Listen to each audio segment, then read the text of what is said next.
Hello and welcome to The Shift, the podcast that aims to tell the no-holds-barred truth about being a woman post-40, created and hosted by me, writer and broadcaster Sam Baker. If 18-year-old Sam was here now, today's episode would be a real pinch-me moment.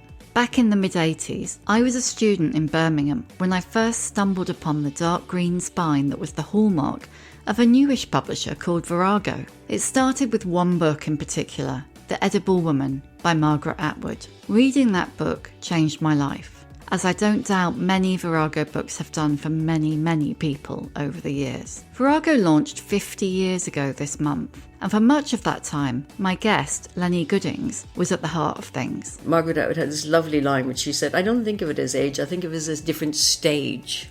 And I thought, I really like that a lot, actually. And I slightly feel the same. I mean, I think it's very difficult to say how old you actually feel. Lennie joined Virago in 1978 as part-time office slave, rose to publisher, and is now chair. Lennie has published a host of influential writers, including Atwood, Angela Carter, Sarah Waters, Maya Angelou, and many more. She has also, latterly, become a much-needed advocate for the rights of older women in the workplace. I met Lennie at home in North London to talk about 50 years of feminism and publishing books by and for women, the moment she realised her life didn't have to be defined by who she married, and where she got her drive to make a difference. We also discussed the older women who've shaped her, the importance of bringing your A game, and why ageism is the next front line. Thank you for coming on The Shift, and thank you for letting me in your lovely house. Yes, you're very welcome. Do you know what, it's such a treat because when I started doing the podcast, I always used to go to people's houses just because it was nice, and then lockdown happened, and you get so used to doing everything on Zoom. But it is lovely to. It's much nicer, isn't it? When I edit books, I try to go to authors' houses. Was that what little Lennie wanted to do?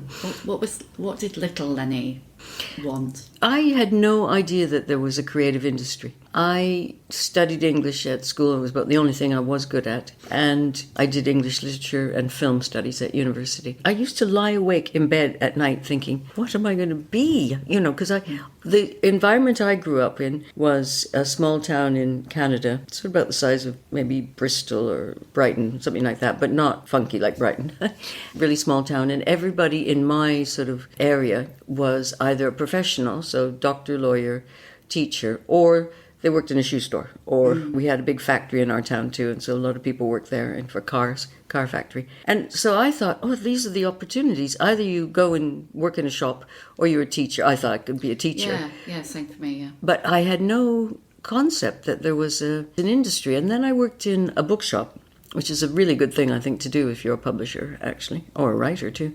I went across Canada after university, and I worked in a bookshop called Borough Grove. And that's when reps came in from publishing houses, and they were selling us the books. And then they were also suggesting maybe an author could come in and sign and everything. And I thought, there's obviously there's a whole industry behind it. And it's so crazy. I studied English. I was selling books. And it wasn't until a human being came in saying, do you want to buy that? I thought, oh my God, there's obviously a whole edifice here. So where do books come from? Yes, how stupid was I? So that's when I was in Canada. And then when I was in my early 20s, I came to London. What made you come to London? I mean, it has to be said, books made me come to London. 2 books, actually. One is 84 Charing Cross Road by Helen Hanff. And I was working in a bookshop then too, so I had that sort of romance about a bookshop. I loved her relationship with these older English men. She writes to them during the war, and she begins sending them parcels for, tea and things like that, and she orders books from them. And it's sweet. It was turned into a movie. And anyway, so I was very taken with that. And then there was a book by a Canadian woman who's not very well known named Margaret Lawrence, who wrote a book, many books actually in Canada, but one of her books was called The Diviners, and it was about a young woman, who was making up her mind about what she would do with her life. And her decisions were very much connected to the men she was connected to. And so she had a sort of intellectual boyfriend, and then she had a sort of man of the earth. And she was back and forth, which one. And I had a slightly similar situation then. And she then, in the book, Morag, her name is, she suddenly realized her decision doesn't have to be dependent on either of these guys. She drops them both and goes to London. And I thought, that's a good solution. Did you literally do that? Yeah. Drop them both and go to London? Yeah, I did, yeah. I love that. That's brilliant. Yeah, still friends with them both. That's the power of books, though. Isn't it, though? Yeah, I mean, she really did give me the idea that I could do it. Because I think even then, so this is in the late 70s, and I think I would have called myself a feminist, but I certainly had feminist understandings. And if you'd said to me, will you let your life be bossed around by a man? I would have said, absolutely not. I'd already made this trip to the West Coast and was living there by myself because I wanted to see what it was like to live by yourself in a brand new environment. And the answer to that is lonely, yes. Really hard, which is why I read a lot of books. But I realized when I read that book that I still had that concept that it was who I would be married to or who I would attach myself to as a man would dictate what my life was like. That I would be like the wife of a teacher or it was in such a period of times where if you were interested in art, you'd think you might be the wife of an artist, rather than the artist. So anyway, so that book was very informative for me that said, actually, you can have your own adventure. But that was literally what made you decide to actually, I'm going to try London. So even though you were lonely on the West Coast. I know, I would be lonely again. I'm lonely here, I'll go there and be lonely. Yes. I won't have all that hinterland to worry about. That was a good experience to be lonely. Awful, actually, at the time, but obviously also good because, again, you sort of, you live through that. It wasn't that bad. I wasn't deprived. I was just sad, a bit melancholy, and also slightly scratching my head of, how do you make friends? How do you meet people? All those, so that was a good lesson for when I came to London. London was much easier, though. How do you meet people, though? I'm not sure I even know still. It's funny because when it's organic, and I'm the oldest of 5, so I have a huge family. So as well as, my school friends and I had my brother's school friends and the neighbors and everything and relatives. And so you don't even think about how you make friends. It just happens, doesn't it? But when you go into a new environment, I had to sit there and kind of work backwards thinking, well, how did I meet people? Oh yeah, through school. Well, that's not obviously going to work. So when I came to London, I went to the City Lit, for example, and joined courses because I thought, well, you need to be in an environment with like people as well. Put yourself with people who you might have something in common Exactly. with. I wasn't going to hang out in bars and things like that. But obviously that's another way to meet people, but that didn't especially appeal to me. How old were you then? I was 24. Brave, I think. So brave. It sounds so young to me now. Obviously, I didn't think it was young when I was 24. But... Well, that's a good thing about being 24, actually, is that, you're not even conscious that it's brave. When I look back on myself, I think, what the hell?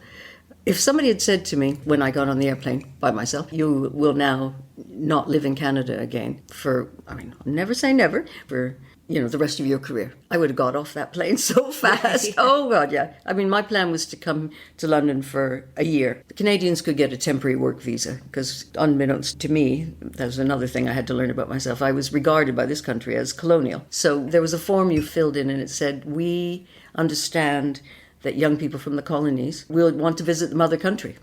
I know. So it was all such... my eyes are popping out of my head. I know. It's so funny. Obviously, it won't say that now.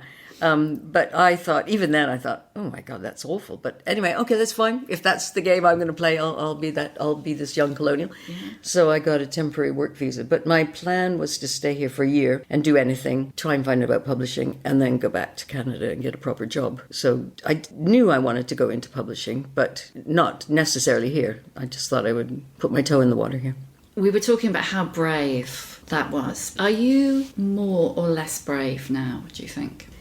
Yeah, it's a good question, actually, because I think that kind of bravery, the bravery of the 24-year-old, my 24-year-old me, is partly born from, it's obviously a search for adventure, isn't it? And it's also a sense of, you don't have a sense of consequences. It's a great thing, I think, as a young person. You don't have so much imagination of how badly things could go or the consequences. Like, obviously I leave my country, I might not come back to my country, but I didn't think that. So is that bravery or is that just bravado? I don't know. I do think there's a fearlessness that comes from thinking it'll probably be fine.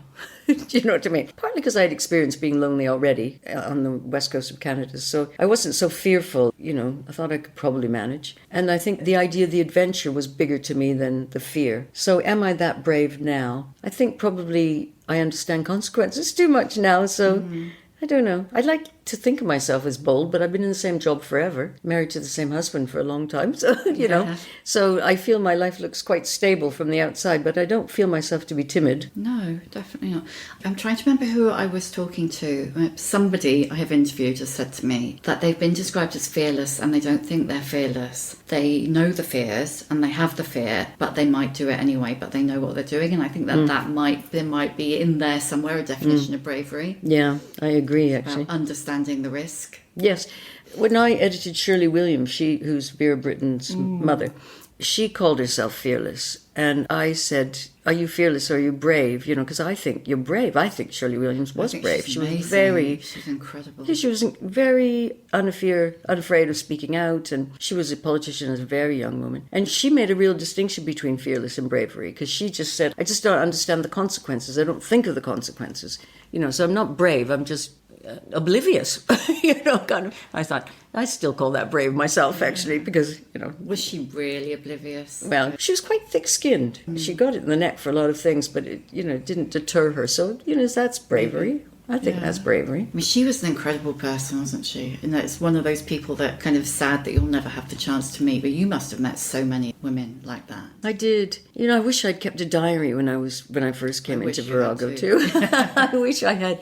I looked back onto catalogues and things like that. You know, I got prompts for, you know, and I had notes and things from people, but I didn't have the diaries. You know, I wish I could remember some of the, you know, things people said as opposed to kind of vaguely what they said, you know, or vaguely what they were like and stuff. But, yeah, I've been very blessed, I must say. You know, that I think of the kind of, vis-a-vis this conversation, the kind of older women who I worked with, Adrienne Rich, I would say. You know, I was very young when I first met her, and I was very green. You know, I was doing publicity, and I was helping getting her published interviews and platforms, speeches and things. And, you know, I'd read her, but I didn't really understand. I didn't know enough, actually. And she was just so kind. You know, she is a teacher. Was a teacher. There was never a sense of being put down, you know. I definitely said some stupid stuff later on. I felt back on them and I thought, oh my God. But she never made me feel stupid, you know. There was a sort of sense that you need to learn. You know, you can't learn if you're scared, you know. So she was great. And then people like Margaret Atwood, and again, I was young when I met her too. Strong and potentially quite scary women.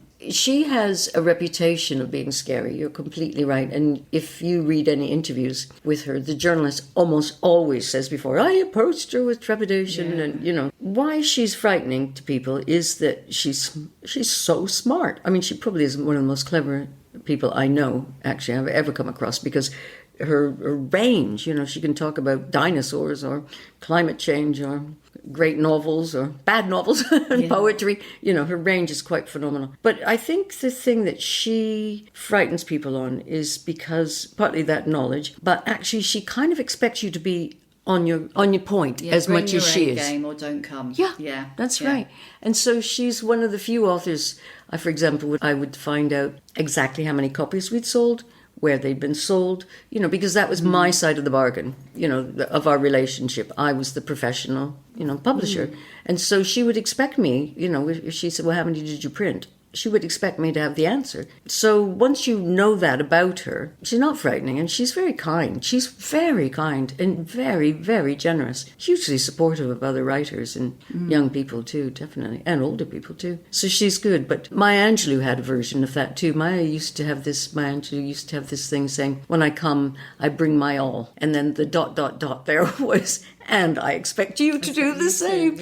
You know, and that's okay. I mean, you don't have to do this job. You know, some people are more demanding than others, definitely, but not everybody is. But I think it's, you take the measure of what they need from you and what they expect from you. And as I say, the professional relationship is that you're not just on their coattails. You know, your job is to make them a living as much as they can, to do the best by their book.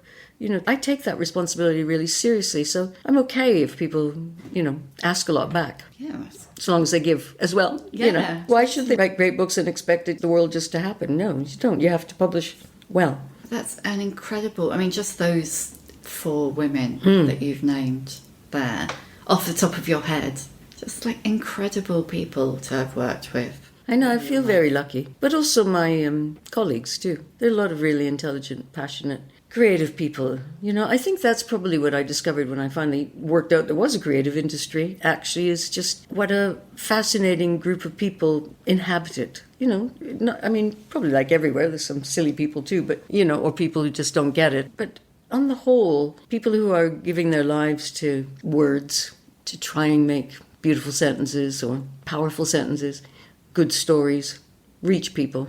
They're nice people to hang out with. So tell me about how you started at Virago, how you found them, how they found you. I found them. So the first job when I came to London, I worked for a publicity company because it was just at the dawn of using authors to promote their books. So it was the beginning of the sort of, So it's all your fault. I know, I was going to say that is a really mixed blessing, actually. I do know that, actually. One of the first books I worked on was Colleen McCulloch's The Thornbirds. Huge book. Huge book. And, but the sort of calling card to the media here was the advance she'd been paid. And the person she was, she'd been paid a huge advance in America. And it was quickly made into a film. So she came to London, and the publicity we did was her. Basically, we took her up and down the country, went to all the radio stations and things as you did in those days. So the company I was working for was very aware, the best way to get the message of the book across was to use the author. And, as you say, that's a kind of legacy that, But it was the same time that there were so many lifestyle things opening up in newspapers, too. The Guardian women's page had been going before that, but, there are other pages began opening like supplements. That. Exactly. Styles, stuff like that. It wasn't all feminist by any means, or even female. But, there was a demand for lifestyle stuff, really, to be honest. So my company sort of slotted into that and thought, yeah, okay, we can give this. So I worked for them for about a year. Colleen McCulloch's book notwithstanding, I wasn't very happy with the books we were doing. And also, we were handed the books because we were an outside publicity company. And so I felt, whoa, I'd like to know, further back, what's happening. More why involved in the whole process. process. I just wanted not to be, just the finished. It was like being a bookseller again, which I did like, but I wanted to be, right involved from the get-go. So I wrote to two companies. Also, it was 1977, 78, and for me anyway, beginnings of real feminism. So Spare Rib came out in 1972, for example, and Equal Pay Act was 75. So the sort of political ferment of this, especially of London, obviously, was huge. So I wanted to get involved with politics. I wanted politics to be my life. So I wrote to two companies, Writers and Readers, which is a publishing cooperative, and to Virago. And because I had only been here a year and I still retained a whole lot of Canadian chutzpah, I hadn't had it knocked out of me, I wrote to them both and said, I think I can help you, because I thought that's what you Good did. for you. Yes, I know, back to the kind of not understanding consequences or bravery, I don't know. Yeah. But anyway, that's the style. I thought, well, I've worked for a year here, I know stuff. So I wrote to both of them, and what I hadn't realized, because it was obviously way pre-Google and stuff, how did you find out stuff in those days? I hadn't realized Carmen Khalil, who'd started Virago, had run her own publicity company for 15 years. Yeah. So she knew quite a lot more than me. So here I am saying, I can help you. She did say to me, I want to hire you because you have clout. Obviously, I knew enough to look like I knew what I was talking about. I hardly even knew the word clout because it's not a very Canadian word. And I remember having to look it up afterwards, then thinking, no, she's wrong, I don't. But I'm putting on a good front, as you say. She hired me for a week, and Writers and Readers hired me for 4 days. So I split my next year between the two. So I went from one kind of publishing, not really corporate, but, pretty slick stuff, into this unbelievable political kind of publishing. Really exciting, very tumultuous, though, it has to be said.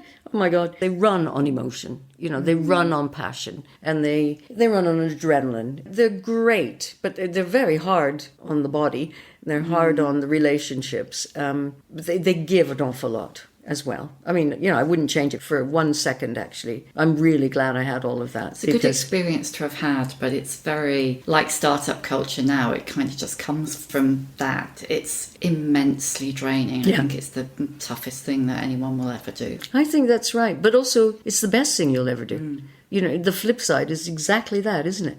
It's just exactly like the worst thing, the best thing. It's exactly the same thing. And so it was the best thing. And also, it just teach you a lot. I mean, with Writers and Readers, it was a cooperative. It had a hierarchy, of course it does, but it was a sort of hidden hierarchy. I began to learn how companies make things and how power balances come within companies. So, as I say, that had a hidden hierarchy. And in fact, I read an article right around that time called The Tyranny of Structuralistness, and which was so good, and also so good about feminism at that period too, of course, because everybody was trying to flatten, the hierarchies correctly. Obviously, I still subscribe to that. But on the other hand, if you just pretend you don't have a hierarchy, or you pretend some people have more skills than other or more dominant personalities, that actually then that's when you get really, whoa, what's going on here? Why are decisions being made? And I thought I was supposed to be involved in, all that kind of stuff. Yeah, the hairs on the back of my neck have gone up.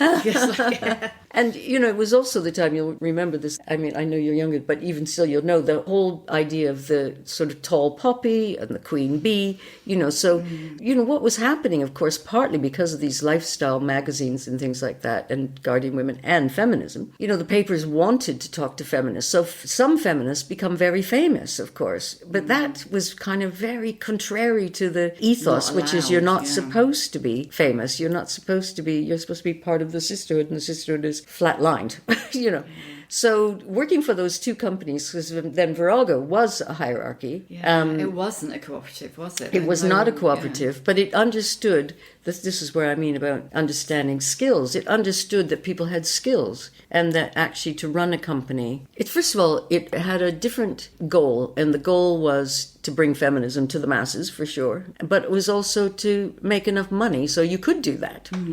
Whereas the Writers and Readers Cooperative didn't have the commercial side of it too, so it didn't last. But I mean, a lot of things of that period didn't last. I mean, there's hardly any of the radical presses of the 70s that are around now. But Virago always had the two goals, as I say. One, the goal was, we'll tell stories that have been on the margins and bring them to the center. We'll make them center. We'll say, it's wrong to think of women's lives and women's stories and women's experiences and women's writing as marginal. As a genre. Yeah, a niche. I mean, we were always called like niche publishers, and we'd go, I'm sorry, we represent more than half the population.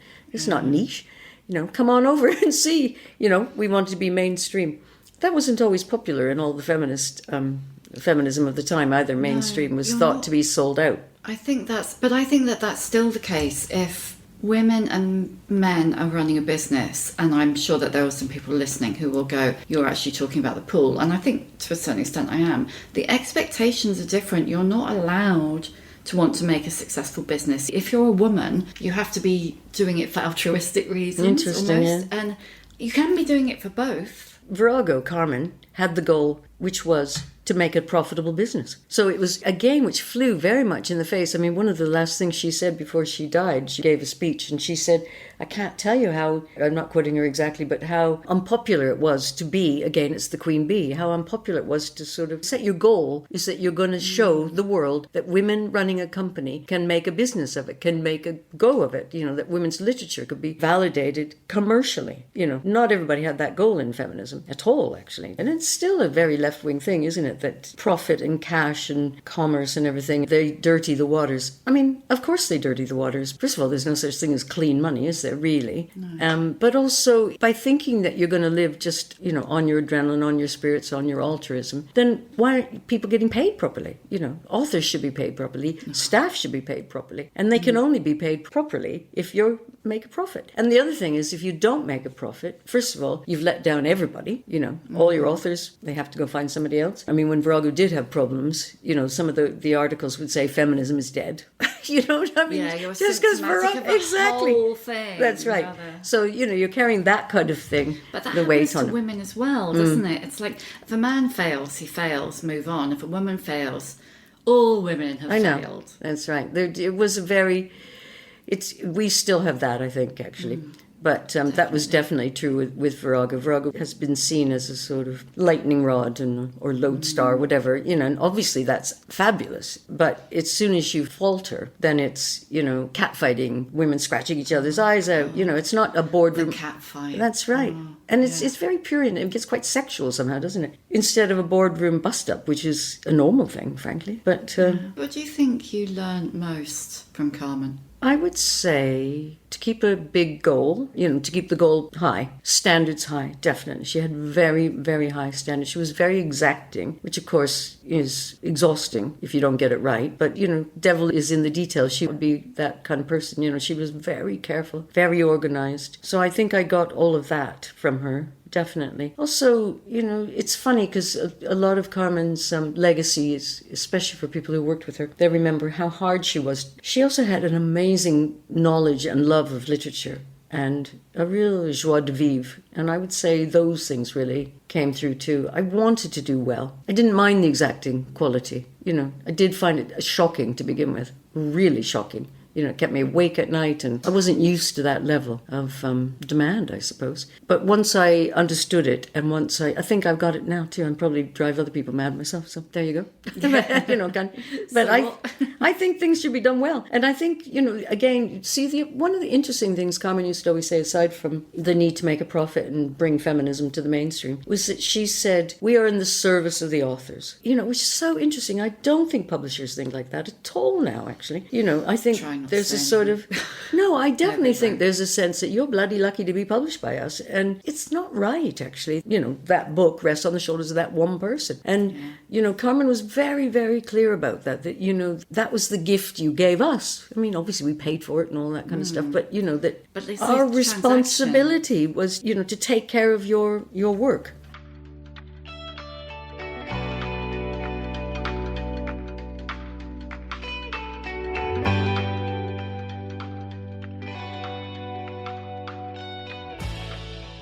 So tell me about how you came to run Carmen's business. Yeah, to run funny. Virago. How did you come to be in her chair?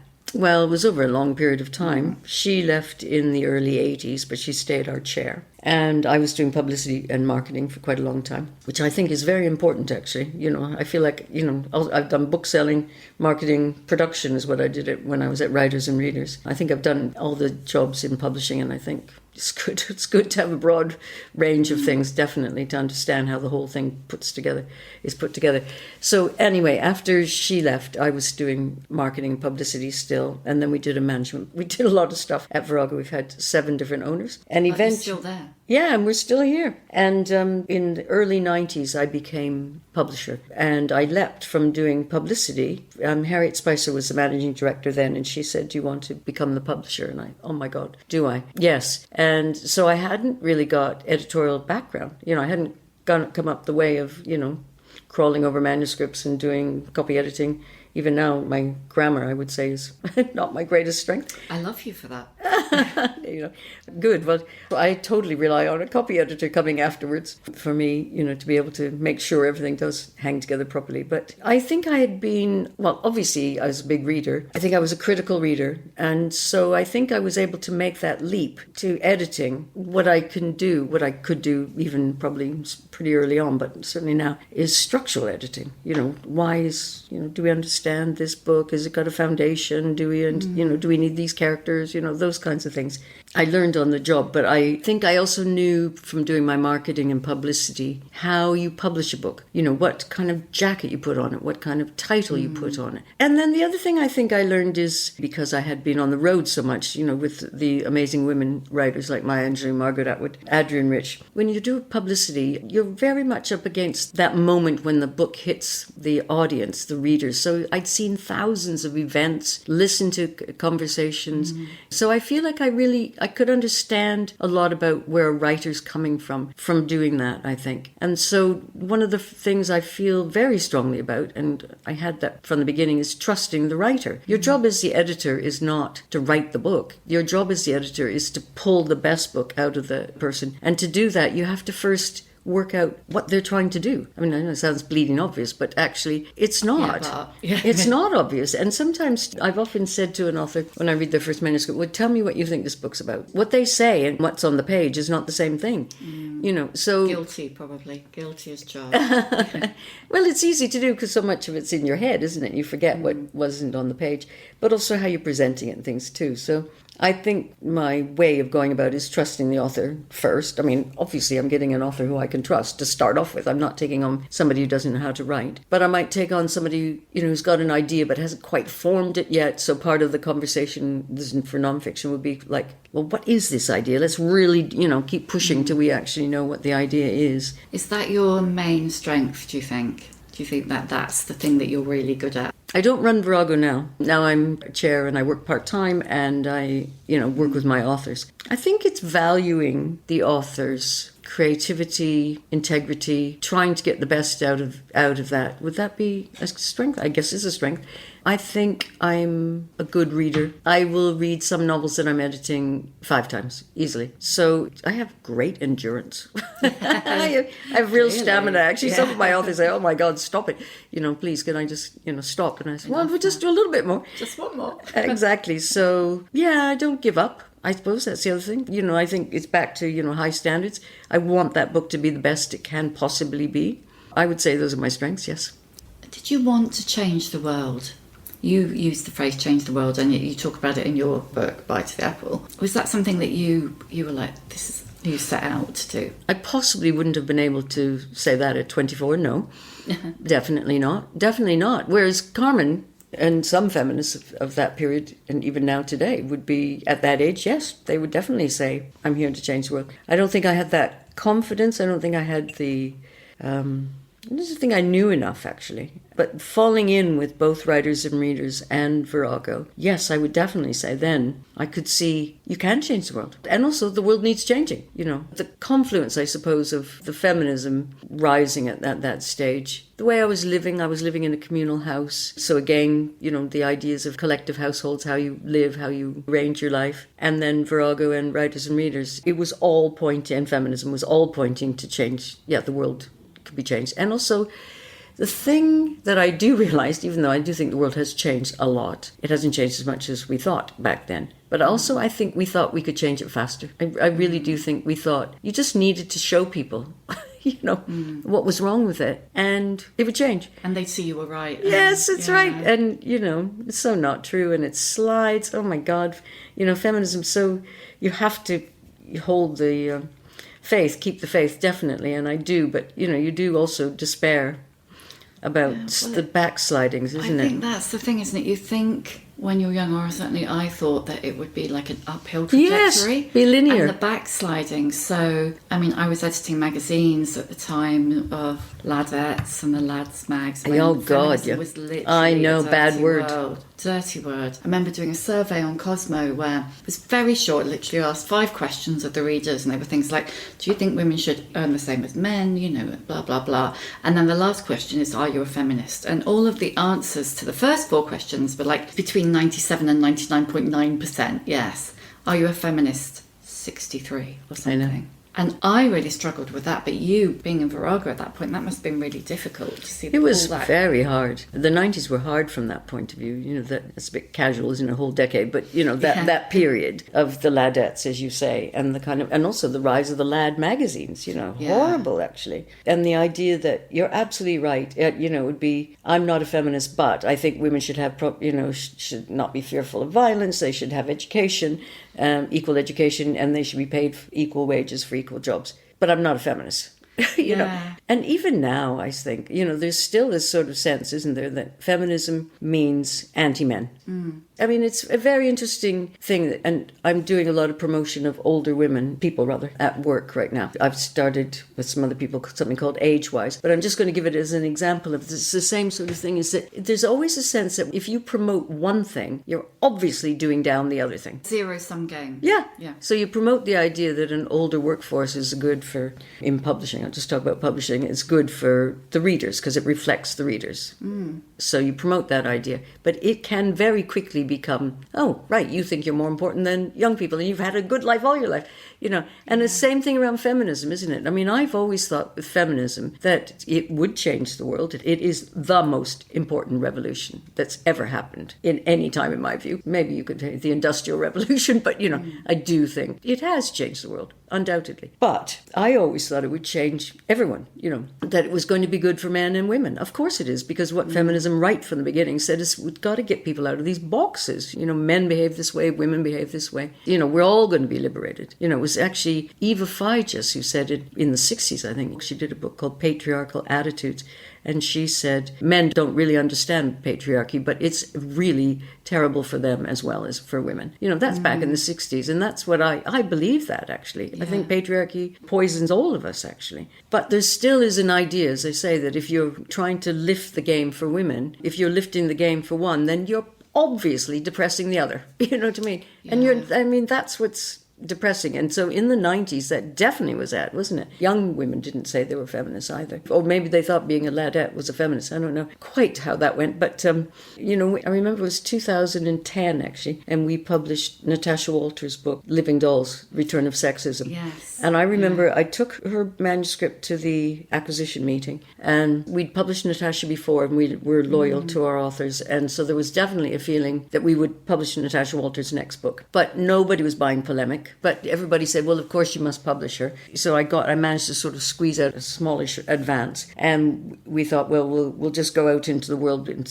try this out. But we published it exactly the moment. It was huge, wasn't it? Yeah, it was huge. And, well, there was Caitlin Moran's book, and then there were a few other books around that time. And young women especially said, yes, the invisible enemy here is sexism. And it's still here. Maybe people are cleverer about language now. And it's not so, it wasn't putting women quite in the same obvious boxes, but it was still there. And yeah, that was just on the cusp. So I've seen, these waves of feminism come and go. And what you have to do with a place like Virago, and still being here, is just, as I say, keep the faith. We're not there yet. So, there's no time to retire. Yes, it'll come. Feminism, what I have seen is feminism will come in and out of fashion horribly. It'll have a flavor. I mean, I suppose it doesn't start as a fashion. It starts as a grief or as a realization or an enjoyment and, empowerment or a celebration of women. So it'll start there in a smallish area. I've seen Black Lives Matter would be another version of this too. It starts as a small sort of rebellious group, and then it grows to become more mainstream and become, part of most people's idea of justice. And then it becomes a fashion.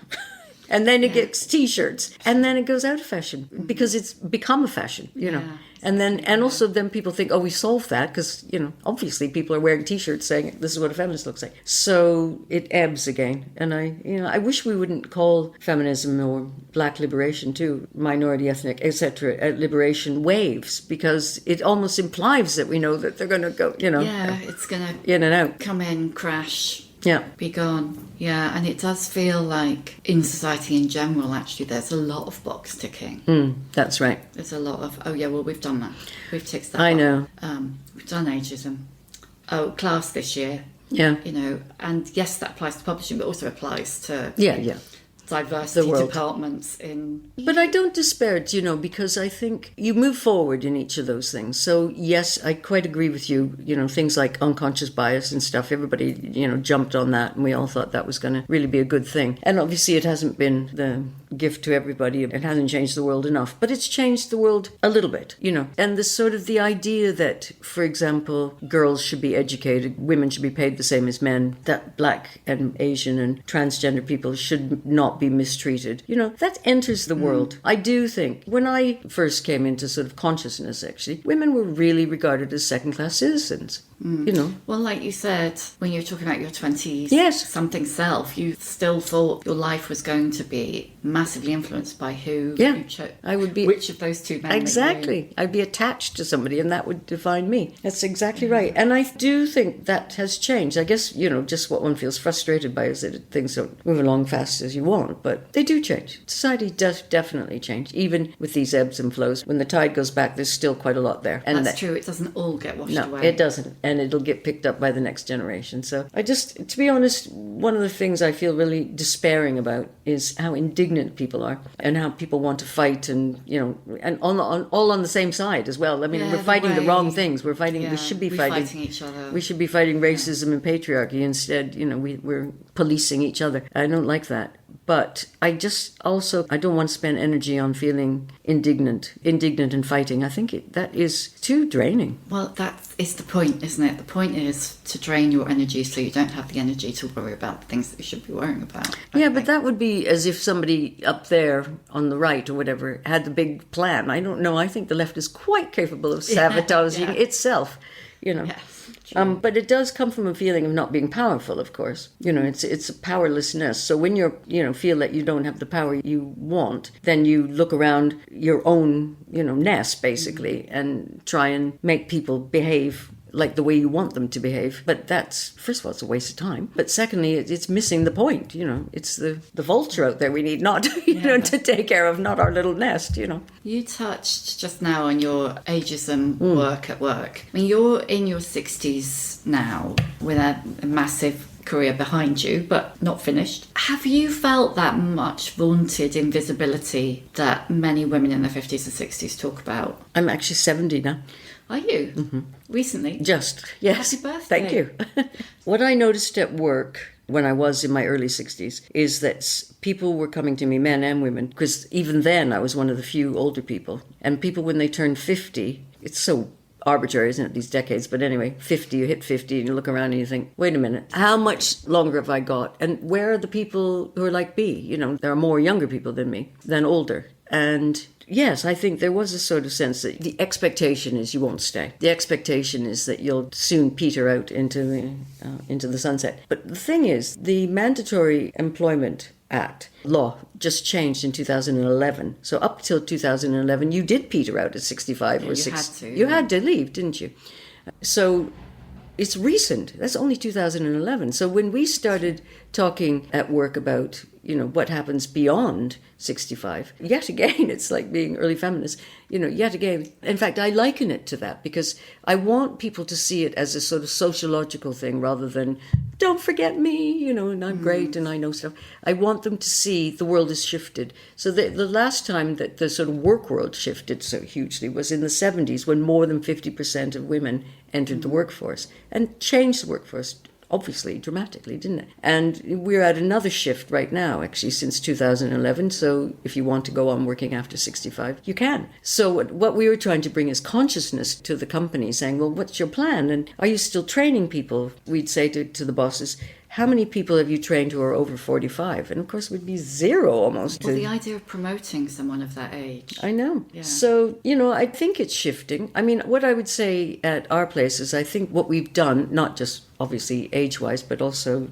society, is that I think we've made it ordinary to work till you're 60. I think there is now a sort of consciousness that 60 doesn't mean you're just teetering on the edge. I think 60 to 70, we have not conquered that yet.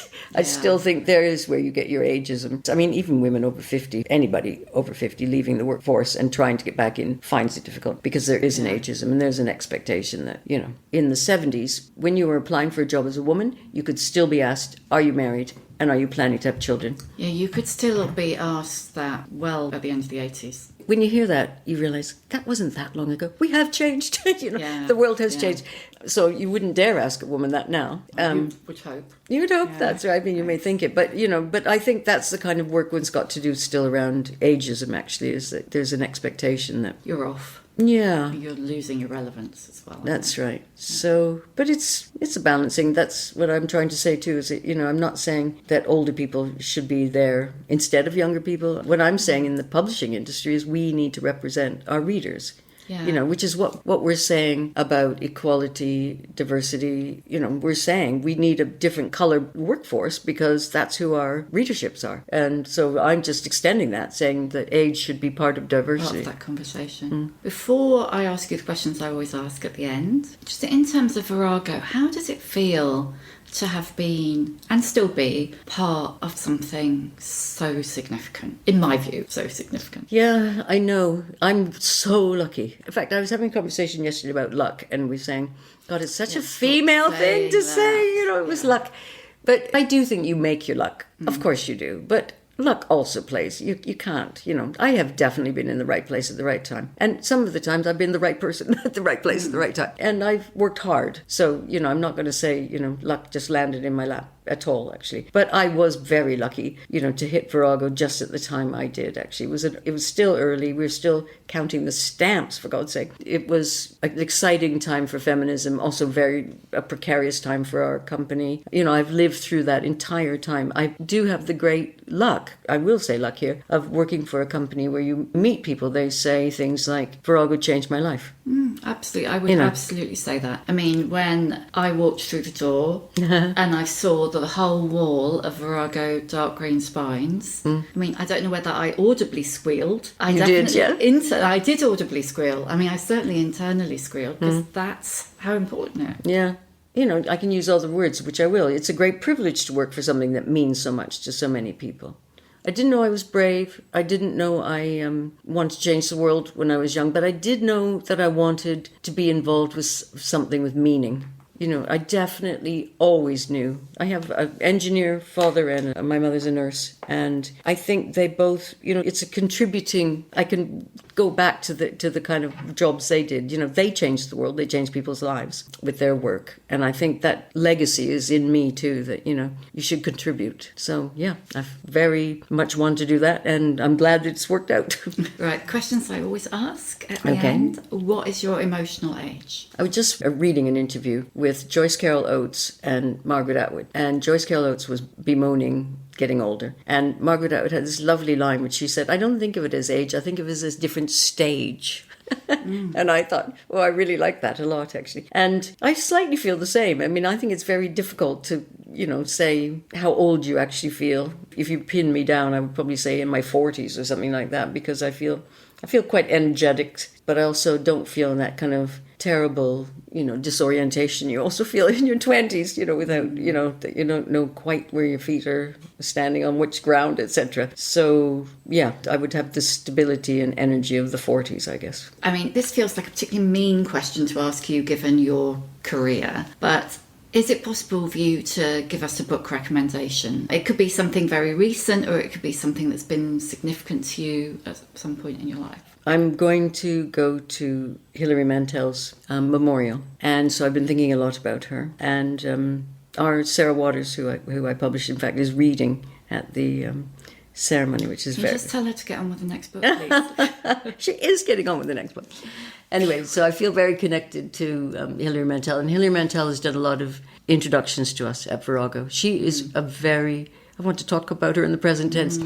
She was a very generous person. A bit like Margaret Atwood in that sense of really being aware of other authors, being prepared to read their books, bring them along. So I would say the book I would like to recommend is her memoir, Giving Up the Ghost. Because, I mean, it's a devastating story, actually, about her not being diagnosed properly and being ignored because she was female, and she kept bringing these symptoms to doctors and they kept, basically telling her she was hysterical. But she got through that and she became the great person she was. The other thing I love about that book is that she obviously believes in ghosts. And yes, she does. It starts with her sort of feeling that there's another presence. I like that idea very much, actually, as I feel like what the life we see isn't the whole picture by any means.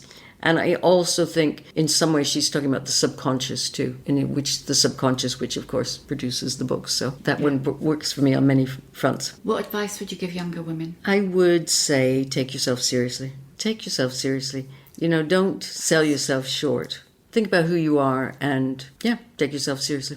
I don't mean don't have fun, but know who you are. That's good. It's because I see that young men take themselves seriously. And I see that very much in work. And I'm in an industry where it's mostly women. We're like 70% female. And yet so many of the publishing houses are run by men. And so, that doesn't even make sense, right?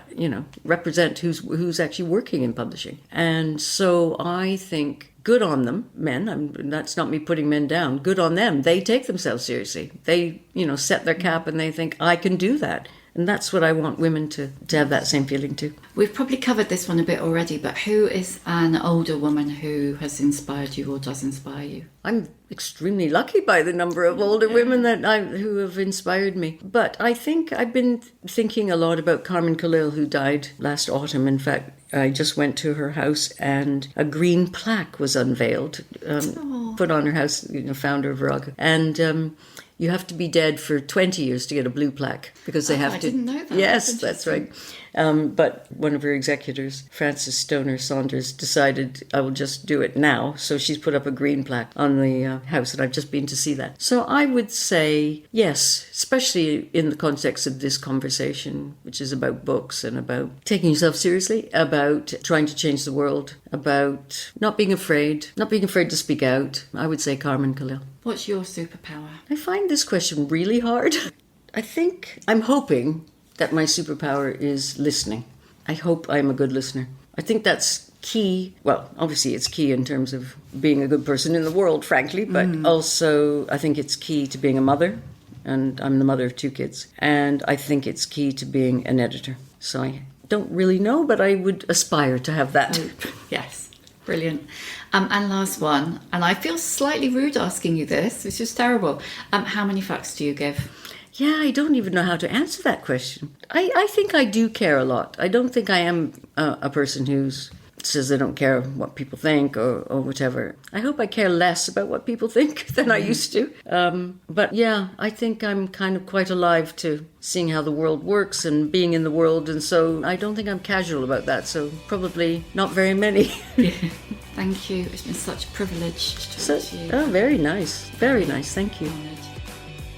Thank you for listening. You can hear a new episode of The Shift each Tuesday, wherever you get your podcasts. If you like what you hear, please do rate, review and follow, because it really does help other people find us. And if you'd like more of The Shift in your life, head over to theshiftwithsambaker.substack.com and sign up for weekly newsletters, podcast extras and more.